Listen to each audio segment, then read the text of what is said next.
It's books that I borrow. It's called Soleil, Soleil, Soleil, Soleil, Soleil. It's a book in French. So I think I'll read in French and then I'll tell you like the idea of what I just read. But yeah, it's going to be quite quick and I really hope you like it. Let's get started. You can hear every bubble in my mouth. That's quite a lot. Maybe I'll just... Okay, I think I'm going to soft speak. The book is about the sun. Soleil means sun in French.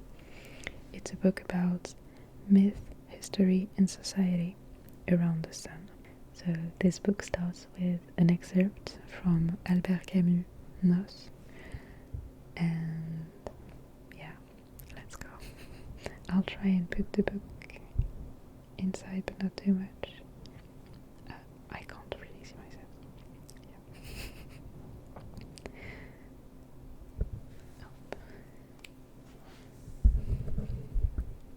Yeah. Ok, let's go.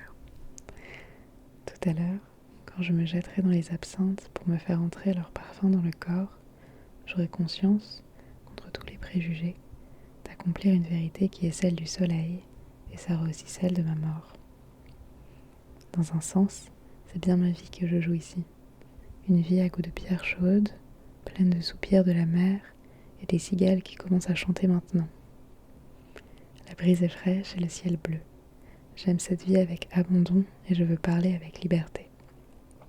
Elle me donne l'orgueil de ma condition d'homme. Pourtant, on me l'a souvent dit, il n'y a pas de quoi être fier. Si, il y a de quoi. Ce soleil, cette mer, mon cœur bondissant de jeunesse, mon corps au goût de sel, et l'immense décor où la tendresse et la gloire se rencontrent dans le jaune et le bleu. C'est à conquérir cela qu'il me faut appliquer ma force et mes ressources. Sorry for the background noises, sorry for the background noises. So, yeah, that was the first thing I wanted to read. It's really beautifully written. It's about happiness.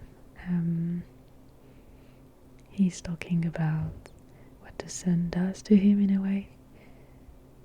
What the sea, the sun, the air, the perfumes of nature and everything. That's really beautiful, and he talks about being young and just enjoying life and what nature has to give you. Yeah.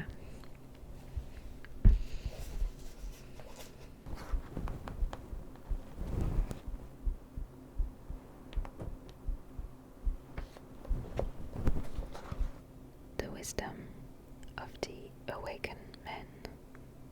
I guess that's how you would translate what I'm going to read. La sagesse des hommes éveillés.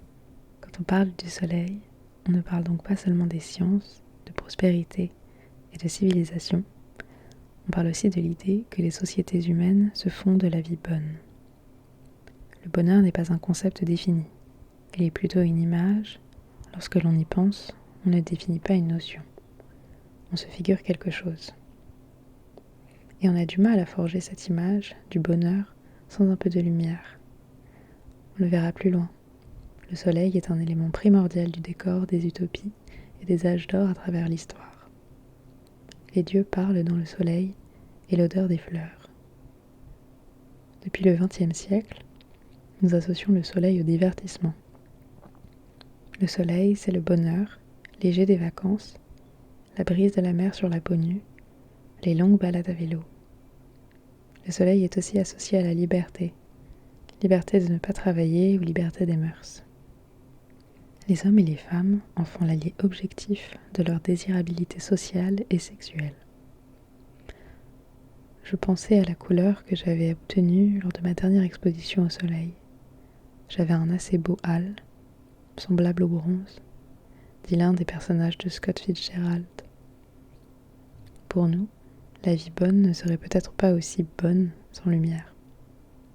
Il y a une température du bonheur, mais elle ne se réduit pas à la joie éphémère des vacances.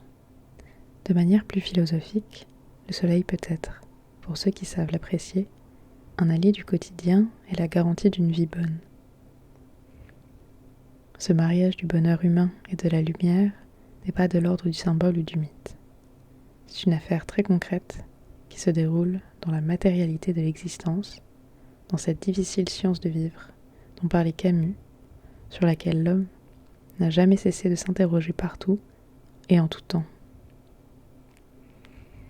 Pour un homme de chair et de sang, penser à la vie bonne, c'est figurer son corps quelque part.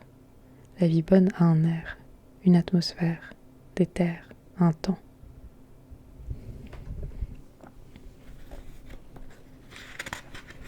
Et par-dessus tout, une lumière.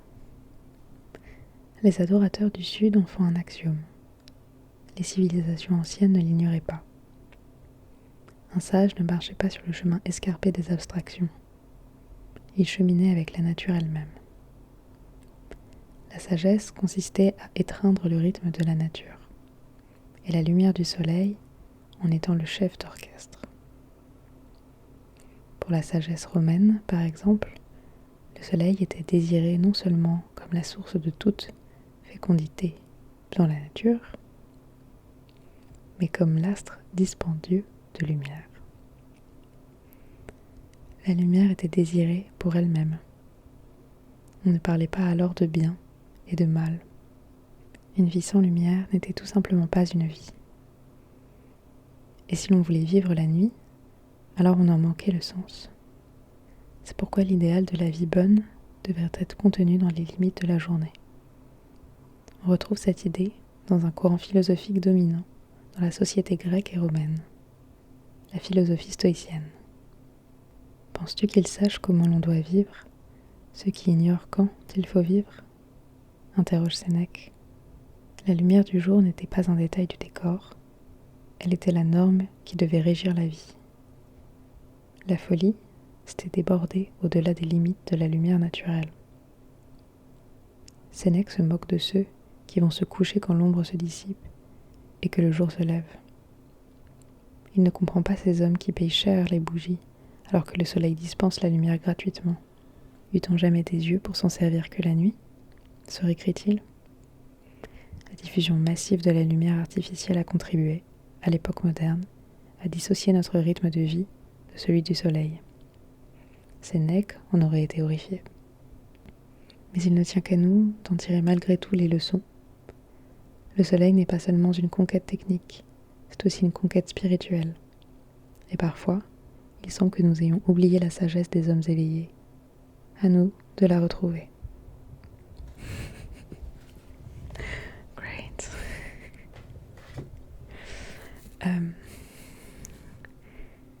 I know I said I was going to do like a translation of what I just read, but it's about the sun. I'm just going to do some page turning and stuff to have like a little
making it. I loved making it.